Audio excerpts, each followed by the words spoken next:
So these little golden sex links that I bought, they just love to follow me everywhere. They're so friendly. They'll walk me right over to the fence here.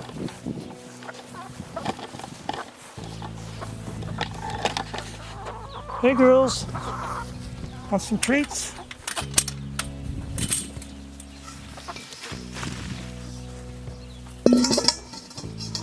Now I've never fed on them beets before, but they sure love chard.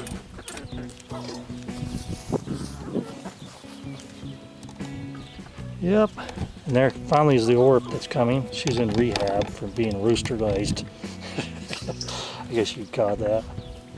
But she's not too friendly, never has been. I think I like these little golden sex links better than the orps.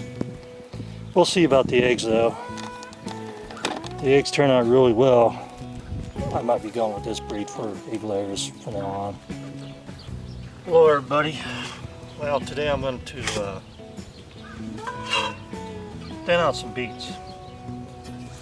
What I'm looking for is a beet that has a pretty good size. I'm going to pull the smaller beets and any of the smaller beets that I can use. For instance, this right here. This one I can't just put this beet into the birds. You want to space your beets about 2.5 to 3 inches apart. And you got to realize that they're going to grow about 4 to 5 to 6 inches wide. So I have a beet here. It's a good size that I could use, but I'm going to plant it over here, about right here. Replant it. Make sure you get the root in there good. It's going to take a couple days for it to recover. And I'm going to keep pulling beets. Some smaller beets. Some of these beets I overseed because they're just not going to. They're just not going to mature. They're just going to go to seed. You can use some of the smaller beets for pickling and stuff like that. But you can also take off these old leaves that are going to drag the plant down. You'll see right here I got a little, that'll never do anything.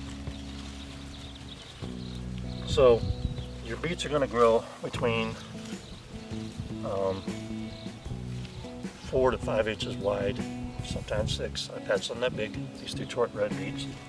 You want to make sure they're spaced so that you have about 2 to 2.5 inches between that. So you'd want to space them about 6 inches apart or more.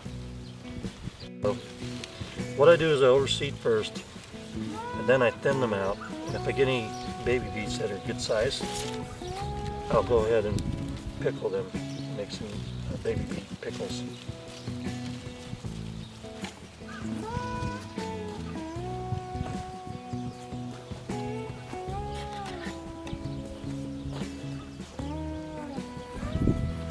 So if you notice here, I've actually got them spaced on 3 rows. I still got 3 more rows to do, and I got more beets to do today, but it's getting hot out. So right now I've got these beets about this size that I'll cut the greens off and actually pickle these small beets, and the rest of them are just going to be fed to the chickens today.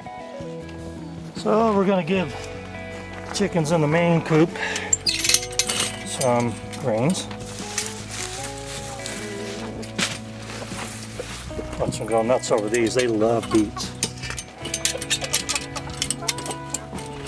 Actually, minus out the orps unless I'm going to raise them for meat. They are a little bit bigger on average. Alright, so the chickens have got their fresh greens. I've taken one planting of beets. Half of the rows are done. Tomorrow I'll do the other half in the morning when they're nice and cool, so I don't have to sit out in the sun.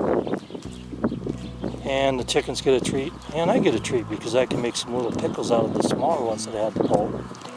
That I just didn't have any room for, but they're good enough, like the size of a radish, to start producing pickles. But they're small enough to produce pickles, so I'll mix a little quart jar of pickles.